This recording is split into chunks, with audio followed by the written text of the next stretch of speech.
I'm Harriet and I'm Luke's dresser. Yeah, we're just getting dressed now, ready for this scene, so it's all kind of continuity to stuff we've done already.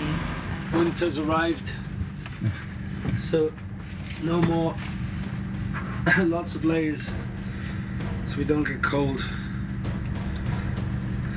Layer upon layer upon layer. There's foot warmers inside the boots. You ready? I can't get into this costume alone, that's the thing. Can I? It takes two people.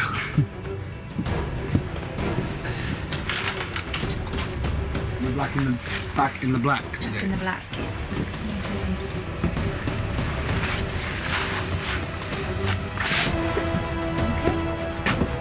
Okay. So that's us off the set.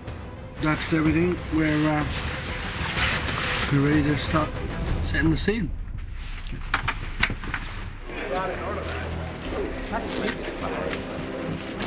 Hi Luke, how are you? Good. It's Smitty and you're walking over here, you impale them, put the pole in the ground. Taking the impaling, or because they've just said her vision is here, I can't do any of the action if that's where her sideline is. This scene comes after these guys have basically just tried to burn me in that place down there. As you can see now, it's completely decimated. Do you think you are alive because you can fight? You are alive because of me! Because of what I did to save you all! This is not anymore.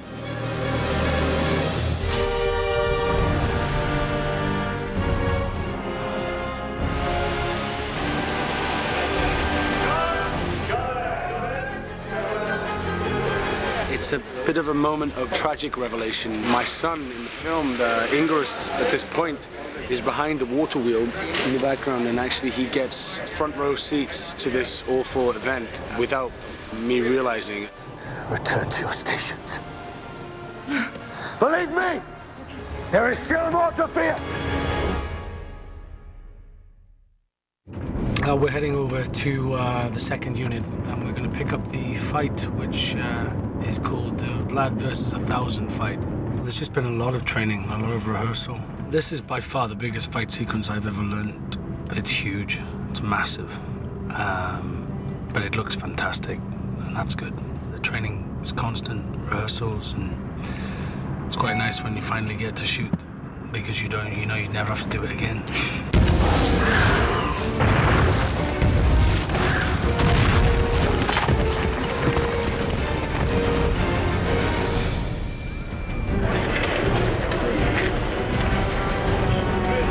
Today we're doing fight sequences, which means my hair and my face and my hands are constantly being wrecked and ends up flying away and looking ridiculous. So Lizzie's there to make sure I don't look ridiculous.